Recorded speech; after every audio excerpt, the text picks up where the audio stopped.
Welcome to Balanced Life with Debbie Carlin Boyle. Conversations connecting to a healthier you. The show that gives you all the latest and greatest health and wellness information to inspire you to live a life of balance and joy.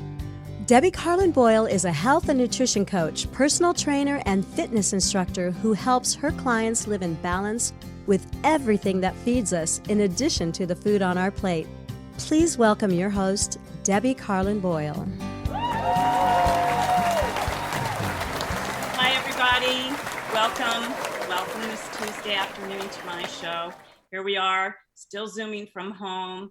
I can't wait to get back into the studio and be one-on-one with my guests, but this is our new normal for so many of us right now. And I thank you for joining me today on this Tuesday. I am Balanced Life with me, your host, Debbie Carlin Boyle.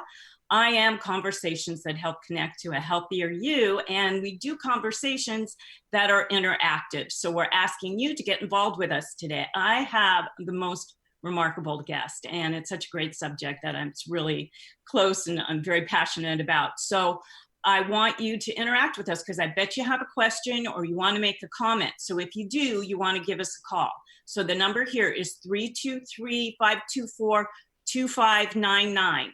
Call us anytime, break in, ask a question. We want to be interactive. We're very organic here and off the cuff. So let's just have you join us. Also, we're streaming live on my Facebook page right now, which is Balanced Life by Debbie. You can find it by going to Fit by Design, which was my first brand, and now it's switched. And we're streaming live there, so you can always write in a comment, and we'll get back to you after the show if you want to, or ask a question there. So there you have it. To begin the show, I want to thank you for joining us. It's been a very difficult time for so many, and being in the health and wellness industry, it doesn't make it any easier to try to talk to people and help people navigate this time, because as an entrepreneur, we're always told to figure out the way that we are to find our why. We're so compelled to do what is driving us. That is why we do what we do. But never before in our lifetime has it become more vital to understand the importance of our own personal health. It's so evident at this moment in time, it can make the difference between life and death. I know my why and why I changed everything in my life to become a health coach, simply to help others choose life. If you need help, please reach out. I am offering services for free at this time. So please get in touch with me at balancedlifebydebbie.com. Just go to the contact information, put in your email, and we're in touch. That's Balanced Life by Debbie for those that are listening only, DEBI.com. Thank you so much. I can't wait to hear from you. So now we're going to get to something that's very close to my palate, which is I've been a wine enthusiast for many decades, but for a while I had to stop drinking wine because of the sleepless nights and the headaches that I would have in the morning, even after one glass.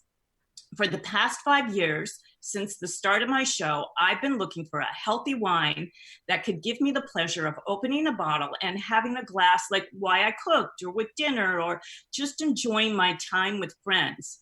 Well, finally, I found the answer I've been looking for.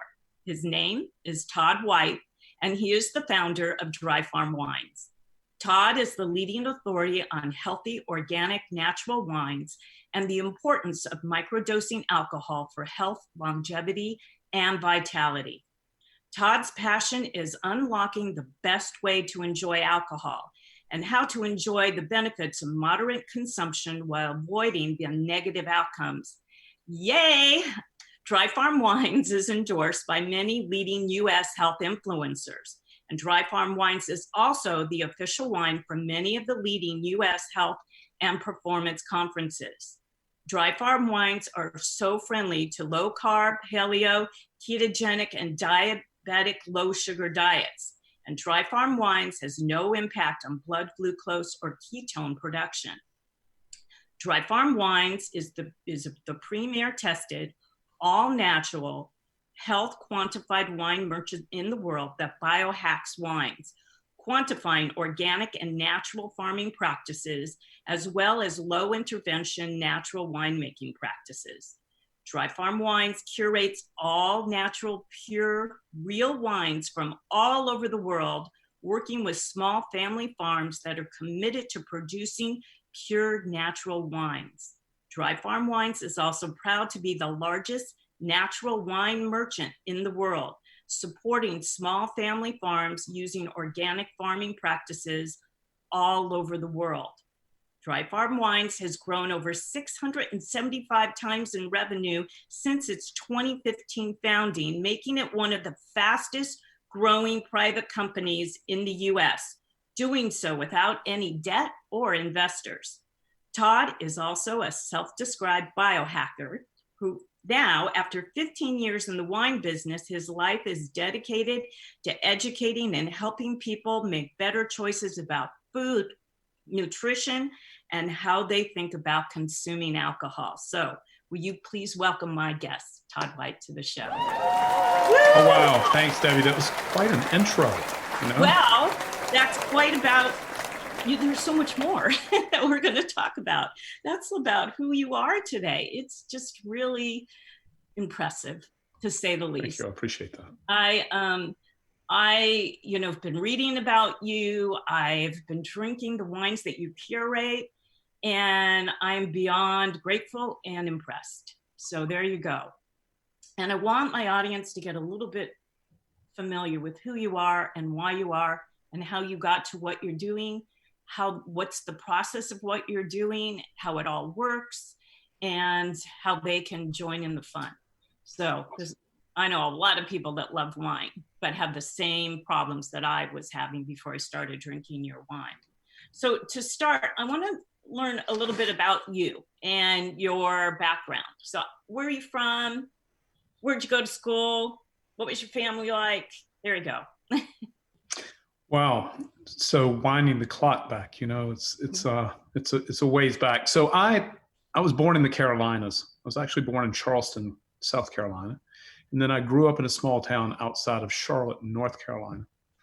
And so what's that? You're a Southern boy. I am. I've been in California for a very long time. So I've been in California now for almost 22 years. But I hear the accent. I still have the accent for sure. Yeah. But, when I got to California, it was kind of my people. It was just like the place I belonged. Mm-hmm. I just didn't fit well in the South. And so, but I moved from North Carolina to Atlanta when I was in my mid-20s. And I've been self-employed since I was 17. So I have launched quite a few companies. A few have been quite successful. Some have been moderately successful, and some have not been successful. Well, I'm sure it's led you to where you are. Success are ultimately, our failures are ultimately our success. Yeah, my greatest business failure happened actually just before Dry Farm Wines. And so, which has been my greatest success. So, the indelible lessons that I learned from this grand failure that was super painful for me was, sort of created Dry Farm Wines. And when I started Dry Farm Wines, I wasn't looking to start a business in the wine business. I was actually trying to figure out how to drink healthier wine for myself. Mm-hmm. That's sort of how it began. So I've been biohacking since the 1980s, I would say. In the 1980s, I started experimenting with the Atkins diet, which is a modified ketogenic diet. Exactly. But I was using it intermittently, basically to break through weight loss plateaus or to lose weight temporarily. And then I would go back to sort of a low carb diet, but not ketogenic. And I bounced around in that from the 1980s up until about 6 years ago because I was a biohacker. 6 years ago, the ketogenic diet was just starting to get some visibility in the biohacking circles. It hadn't gone mainstream as it did maybe about 3 years ago, but 6 years ago, I started experimenting with what I would call a therapeutic ketogenic diet. And I had so much success from it. Not only I started it like many people to break through a weight loss plateau, but then I remained on a ketogenic diet because of the cognitive benefits. And I just had more energy and I felt better. It doesn't work for everybody. Keto and fasting and other practices like this, it's not a one size fits all. So, Nothing is healthy. everybody should experiment with what works best for them. And then based on those experimentation, those quantifications, then you can figure out how to optimize your own health and your own lifestyle based on your particular genetic code and your makeup. But keto worked very well for me. And so I remained on it. But what happened next was that I found I couldn't drink standard wines anymore. Now I live in the heart of Napa Valley, which is That's like an oxymoron. yeah, I don't sell or drink domestic wine, as we'll talk about why in a moment. But I live in the heart of the wine country because I love the lifestyle here and the people and the weather, and it's one of the most beautiful places in the world. And so, I've had a lifelong relationship. I've been drinking wine since I was 9 years old, and I have had a lifelong love affair with wine. But then wine decided it didn't love me anymore. And, and so I initially thought, as happens with many people who adapt a ketogenic diet, I originally thought that it was just the alcohol, because sometimes when people go keto, they have difficulty consuming as much alcohol as they once did. So this before I knew all about the dirty, dark secrets of the wine business, which we're going to talk about. Yes, we are. But before I knew about the dirty, dark secrets, I thought it was just the higher alcohol. So domestic wines have been rising in alcohol level for the last 30 or 40 years. Now they average nearly 15% for American wines. And historically, wines were never that high. So 30 or 40 years ago, wine rarely was above 12.5% alcohol. Right. Yeah. And it's so funny. And I know we're going to get into the nitty gritty of it, but it became about taste and mass producing and, just selling wine on a larger level and adding all of these chemicals that were actually toxic for us, similar to what happens with our food, to get people to buy in more mass production, more quantity, and we're making people sicker. It's basically toxic. And so here's the issue: the same thing that happened in our food. What's driving all this is money and greed, right? So the same thing that happened in our food supply has happened in our wine supply. Exactly. What that means is there's been massive corporate consolidation, right? And so all I'm going to tell you about the wine industry and the players and the secrets that I'm about to share with you, that I've shared with millions of people who didn't know any of this before, because the wine industry's done a great job of keeping all this secret, and I'm going to tell you how they do that. But one of the things that they kept secret is that this massive corporate consolidation. So the top 3 wine companies in the United States make 52% of US wines.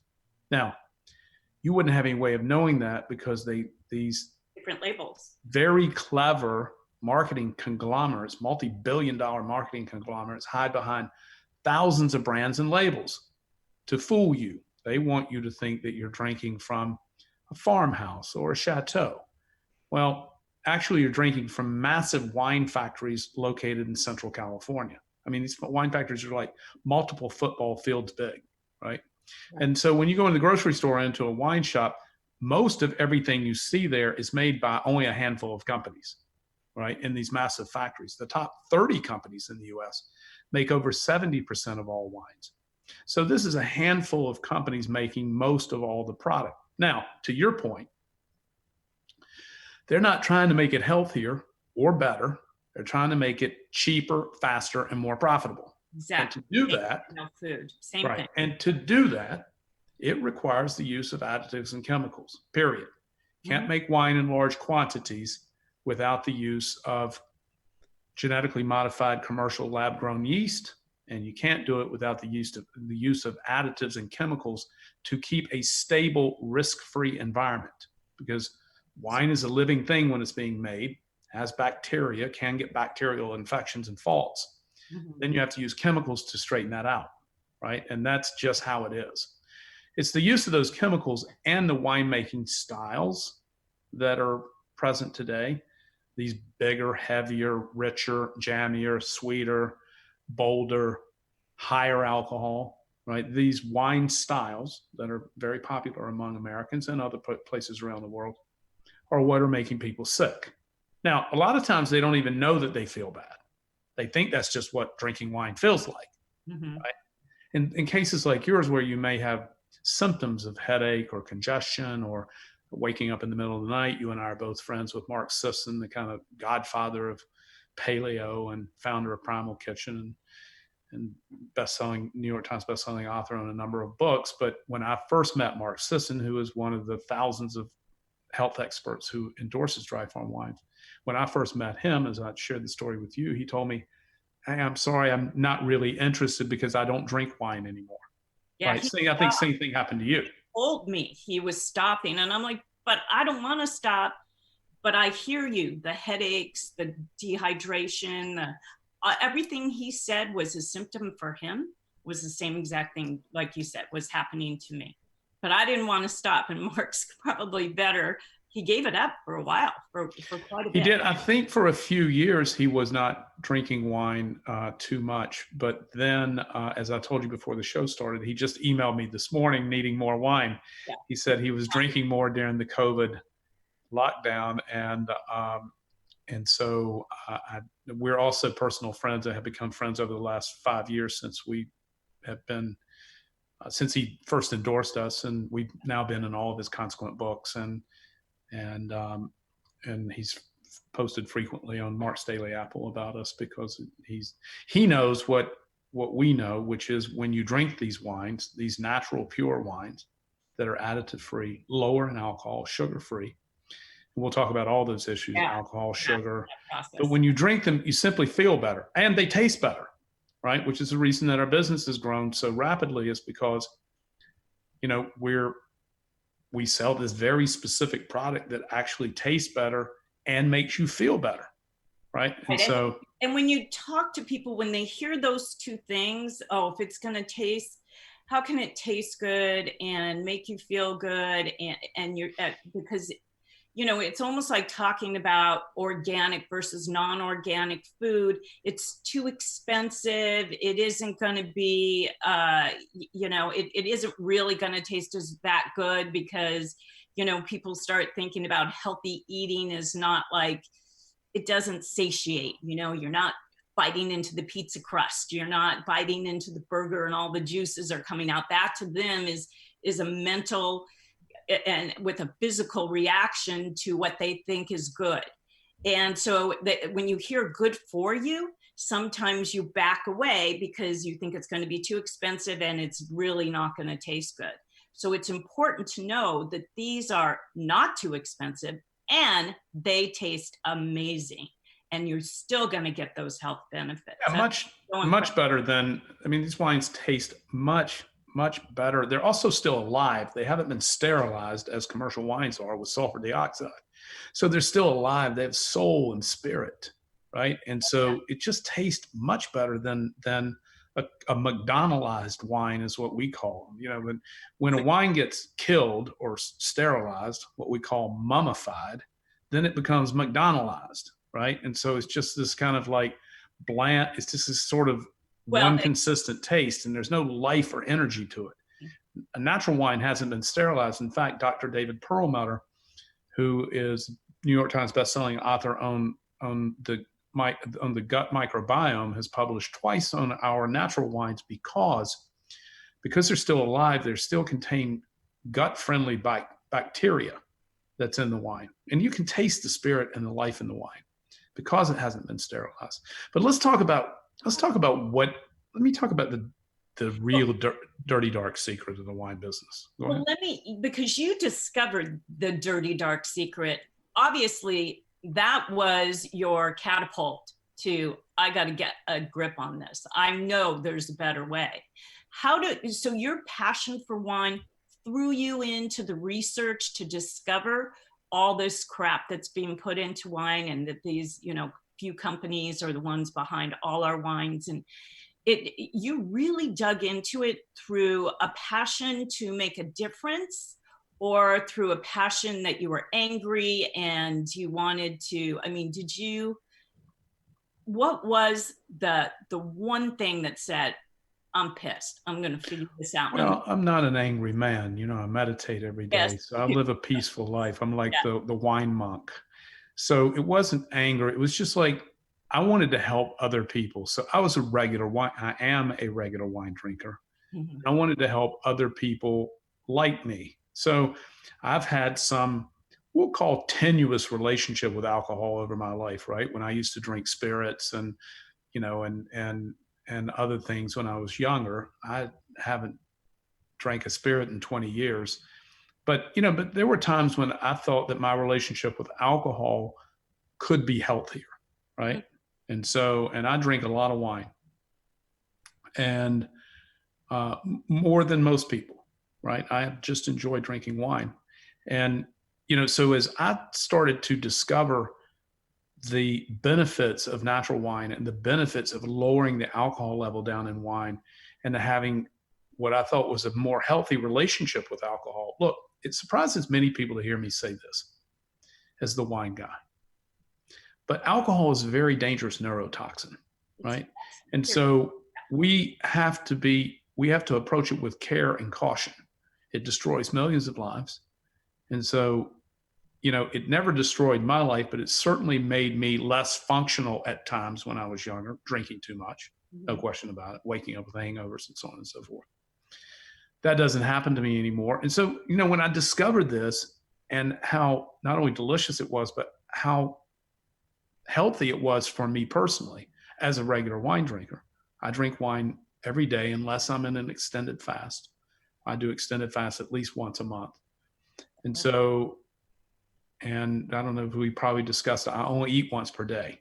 So I only drink wine in the evening. You do intermittent fasting, you eat once a day. So I do. I eat between 6 and 7 at night, and I don't eat again until 6 or 7 the next night. Okay. And I've been on that schedule for almost 4 years now. And then I do a 3 to 5 day fast. I do a 3-day fast at least once a month, sometimes more often, particularly with COVID and not getting as much exercise as I have and trying to maintain. Fasting is very therapeutic practice for me. So I've actually been doing 3-day fast every other week now. And just drink water, lemon just water only. So I don't drink during an extent. Other than that, I drink 1 to 2 bottles of wine a day. Okay. So do you usually around? So with your wines, you don't go through like a detox period of No. wine. Okay. No. So I can drink a bottle and a half of wine. I get up, I feel asleep all night. I feel great the next morning. And I just happen to love wine. I don't love alcohol, which is the reason I drink lower alcohol wines, right? So, and particularly as you get older, right? And I'm almost 60. So as particularly as you get older, then was that youngster?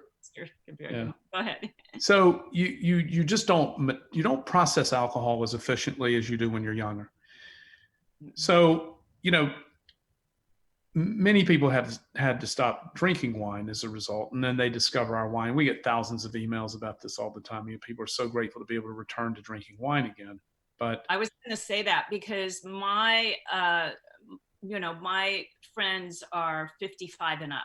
And now, you know, I am an affiliate and gonna, you know, help for people to be able to find you and to go to your wines, because I find a lot of people my age are starting to back off, and they're going to like cleaner alcohol, like they're going to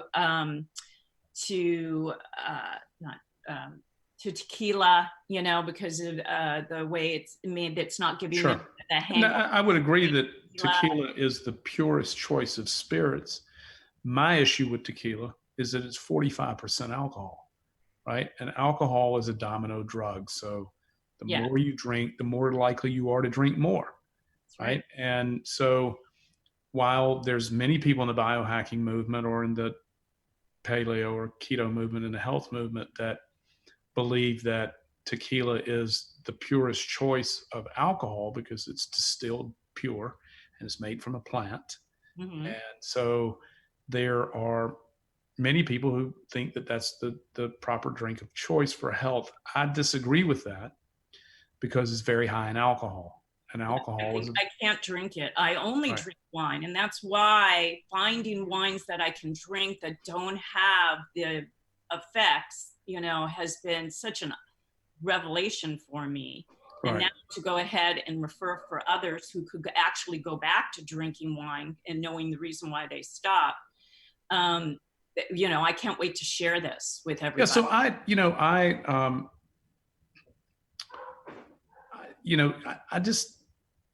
want to feel good and I want to help other people feel good. So I was in this process of biohacking wine and doing lab testing on it as kind of a hobby, but didn't really know it was going to be a business. Mm-hmm. And then I started sharing some of these wines that I had discovered quite accidentally in the natural wine world with other athletic and performance friends of mine. And they're like, oh, wow, this is great. I feel awesome. I can drink a glass of this wine. It's terrific. Where do you get it? I was like, well, you can't. Right. And so that's when it kind of became a business. But the idea and the reason that we're a wine club is that I wanted to help people like me. And I figured there were a few million people like me who are regular wine drinkers. And when I mean a regular wine drinker, I'm talking about somebody who drinks daily or every other few days or what is a regular wine drinker. Yep. I knew instinctively, I felt that there were other people just like me. And when I say just like me, I'm a regular wine drinker who thinks that he probably drinks too much wine, right? Mm-hmm. And I believe that regular wine drinkers, in their heart of hearts, deeply believe they probably drink too much. Now I'm talking more specifically about commercial wines now. Yes. Because you don't have the same response to our wines that you have as to a commercial wine, like brain fogs and heavy hangovers and right. So. But most every regular wine drinker I know, particularly people who drink daily, believe that they drink too much and would like to drink a little less. And that was me. And so that's the reason I pursued. And I will only drink lower alcohol wines now because I can drink them and I feel great. I'm still getting the benefit of moderate alcohol consumption. I'm still getting the benefit of the euphoria and creative expression and the elevation of my spirit that moderate alcohol consumption will bring to you, and particularly these wines will bring, but I'm not having not waking up, no dehydration, not having hangovers in the morning, no brain fog. Positive, and you're taking away the negative, because there's a big positive. For me, it's a feel good, it's an endorphin, I get these all kinds of hormonal friendly rushes when I'm opening just the sound of a popping a cork. And the pour of a glass and turning the glass, and then all of that process is very soothing for me. Of course it is. It's just an extraordinary experience, right? It's just terrific. And sharing wine, which we're not able to do right now with others as much, but sharing wine around a dinner table with people that you know or don't know, I've made great friendships over sitting in restaurants and sharing wine with the table next door. Mm-hmm.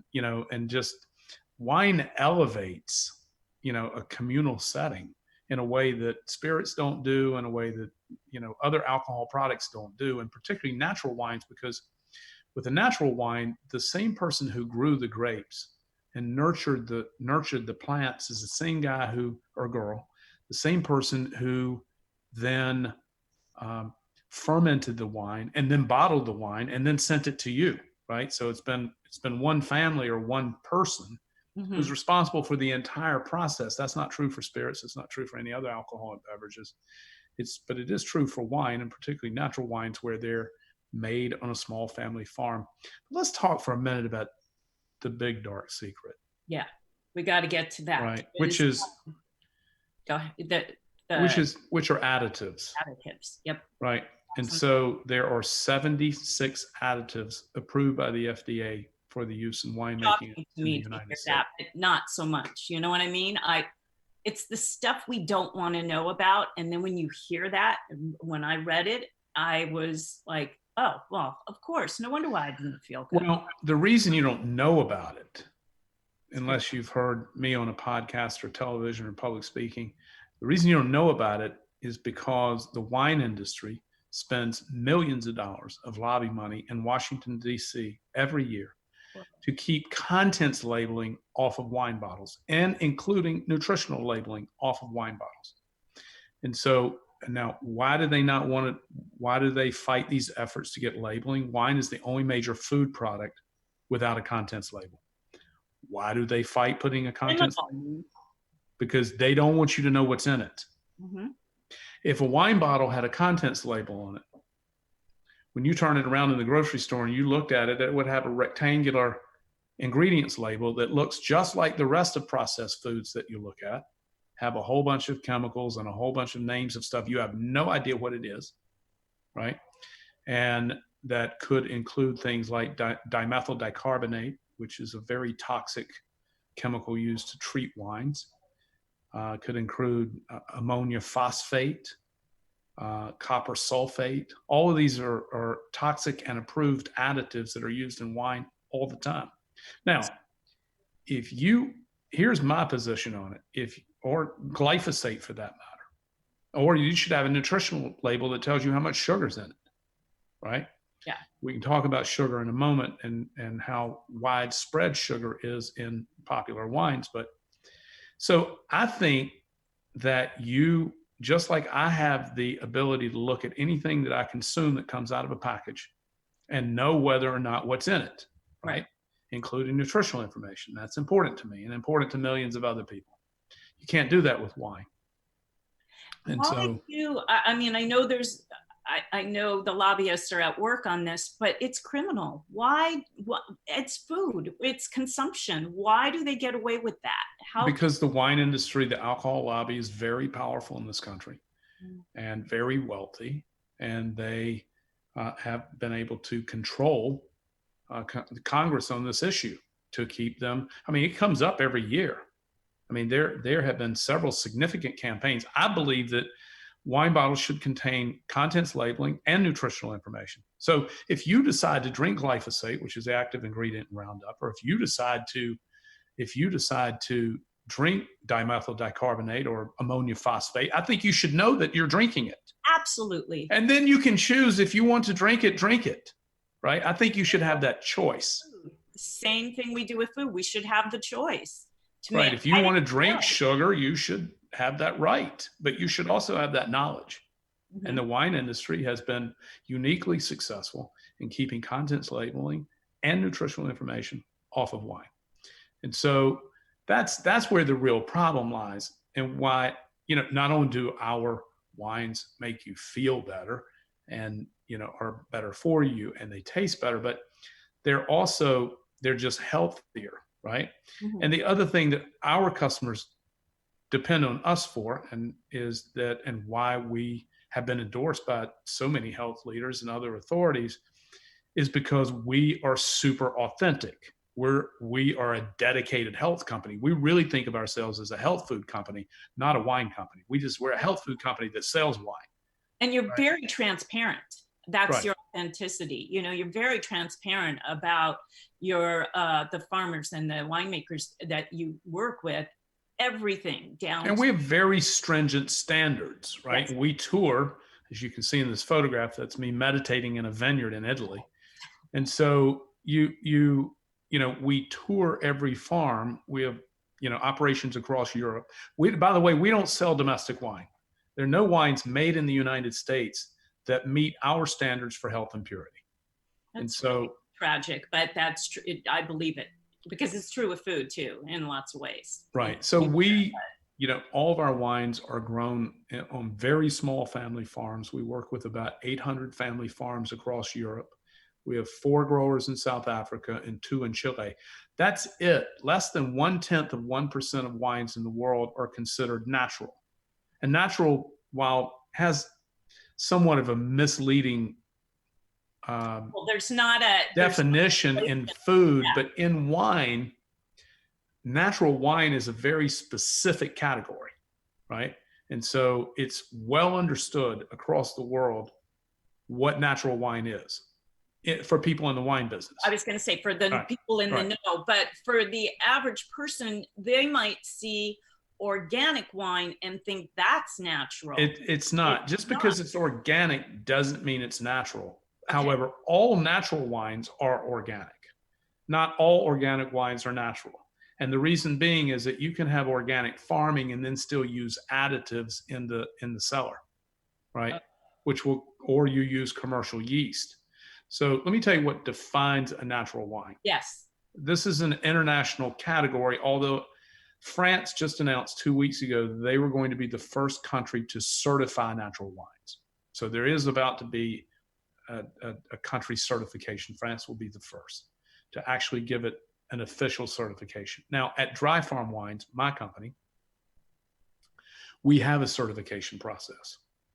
And I can tell you about that, but we do certify wines, but our wines are over and above just natural. We have additional categories, like they have to be sugar-free, they have to be 12.5% or lower in alcohol. That's not true of all natural wines. There are many natural wines that are 13 or 14% alcohol. There are natural wines that contain sugar in them, but not ours. And so our certification process goes over and above just natural. But here's what a natural wine is. The international category for natural wine is clear and well understood by people who know anything about wine. So natural wines are always organically or biodynamically farmed. So chemical-free farming, always. And that's the name, Dry Farm Wines. That's kind of where you come Well, from. dry farming means that there's no irrigation. Okay. Right. So the other thing too. Right. So I'm going to get to our certification in a moment. Let's just talk about what natural wines mean. Gotcha.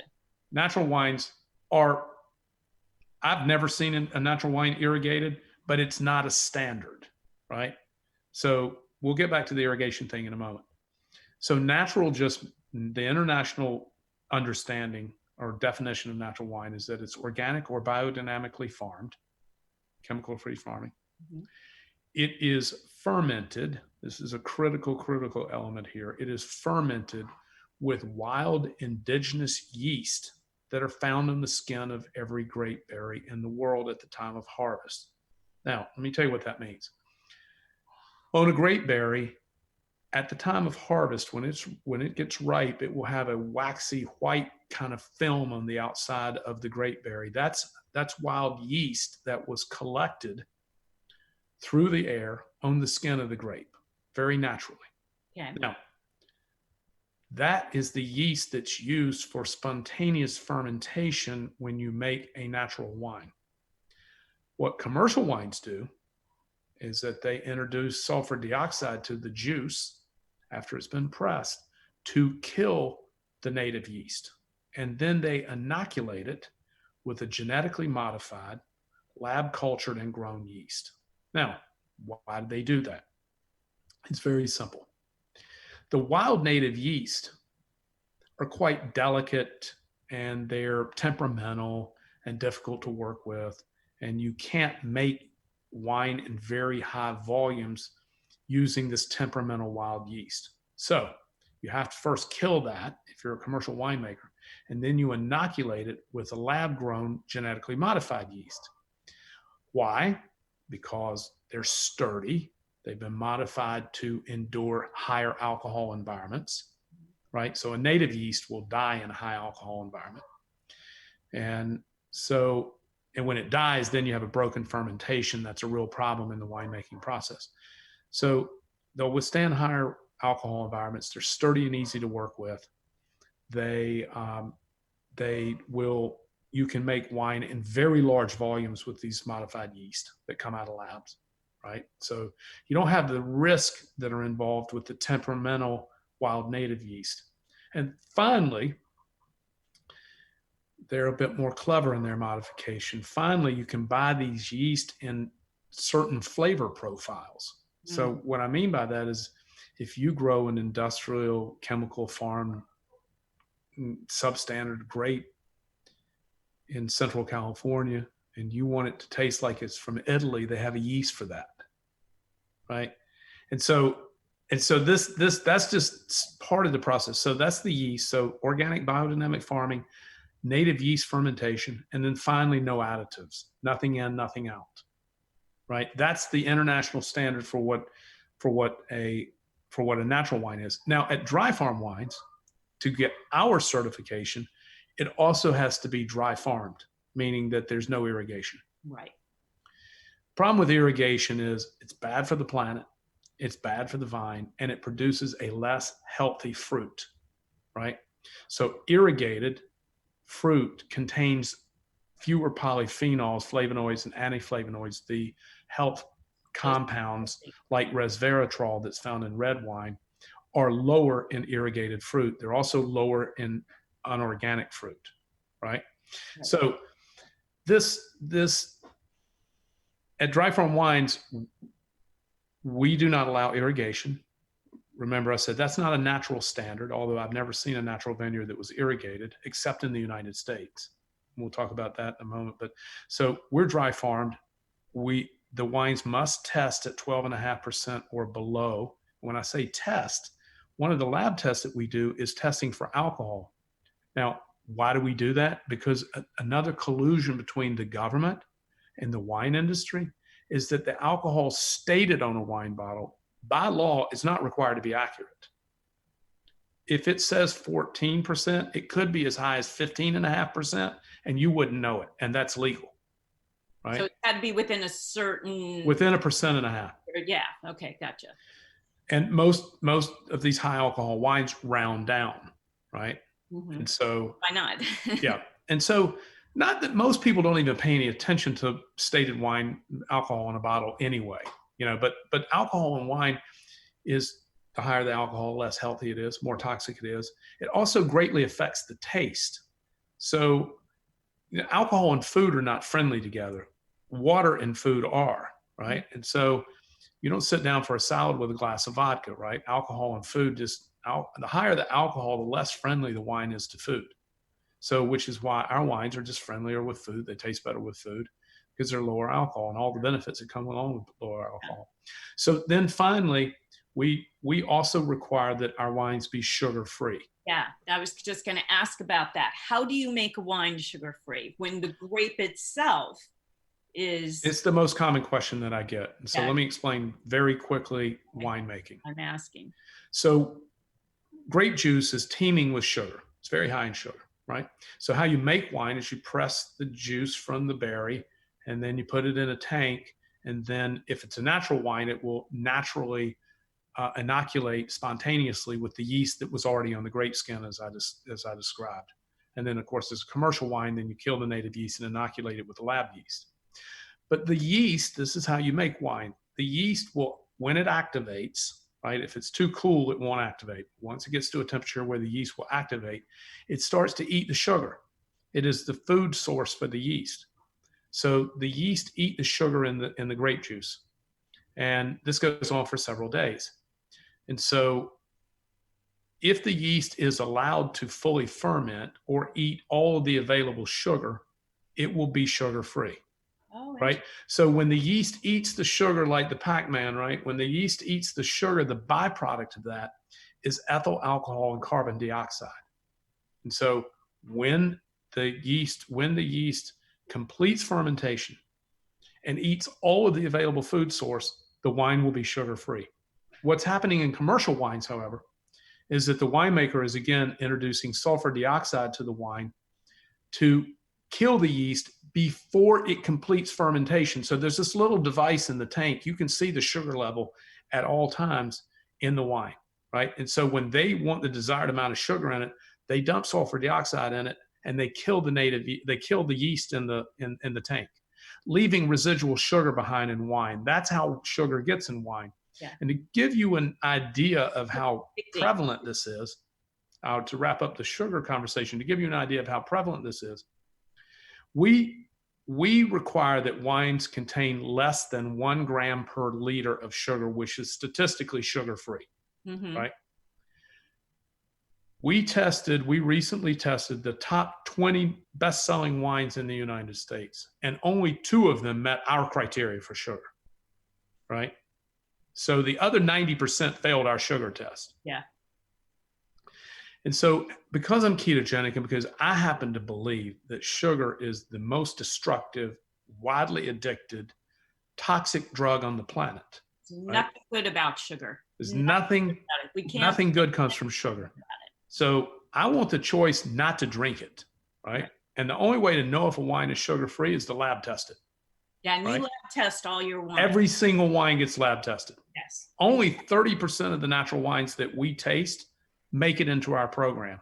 They will fail either because of aesthetics, meaning the taste or aromatics, what we call aesthetic, or they'll fail at labs. They may contain, they'll be higher than stated alcohol, or they'll contain sugar. And those two reasons, eliminate them from our consideration. I love that you vet them. I love that you just, you weed it out. And we publish those results on every wine. Yeah. So we have a wine library. We publish the results.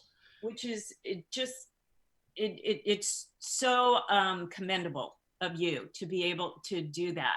Well, I was just trying to find a way to drink healthier wine for myself. Yeah, and look what you did. You created this amazing company that is now allowing all of us to do that too. Like I'm so glad you did the work for me. It's and now I can share with people that are having problems. My biggest problem has been with, sugar for sure, but sulfites in wine. Right. And the sulfites instantly, my first sip of wines, not the ones that I have from you, but before that, my first sip made me cough. Right. I know it's a chemical. I know sulfites are there to preserve, and I know what they do, but right away, my body was rejecting the sulfite. Sure. It's quite common. Dried fruit and other things, that it's an additive that I stay away from 100%. But when it came to wine, it was like I didn't know how to stay away from it. Well, the problem is in commercial wines, so much sulfur dioxide is added to the wine. So any fermented product is going to have naturally occurring sulfites, but at very low levels. Right. Very, very low levels. I'm talking about like 5 to 10 parts per million, right? Where wines are allowed in the US up to 350 parts per million, right? And so remember, I described 3 times when sulfur is used in commercial wines. First, to kill the native yeast, right? Second, to kill the yeast before completing fermentation, leaving sugar behind. And third, at bottling, to sterilize it, right? So that's an overabundance of sulfur. Right. That our bodies, I know my body doesn't know what to do with. And it tells me, it talks to me instantly. And that's the first difference I noticed with drinking your wine. And then the taste was the next difference. And I had 6 different bottles from 6 different proprietors that you use. Right.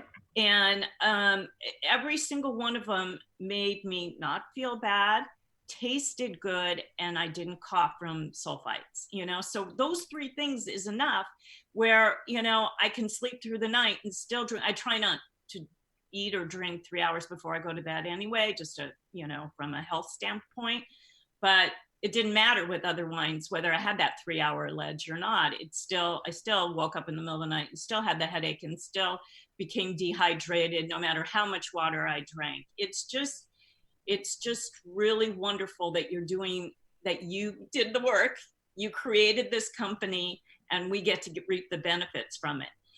Now we're running out of time, and I want to talk a little bit about your company culture, because I am really impressed with that. I touched on it a tiny bit, but the meditation, the gratitude, the journaling, the later start in the day, the sort of peace and happiness mantra that you sort of umbrella you live under.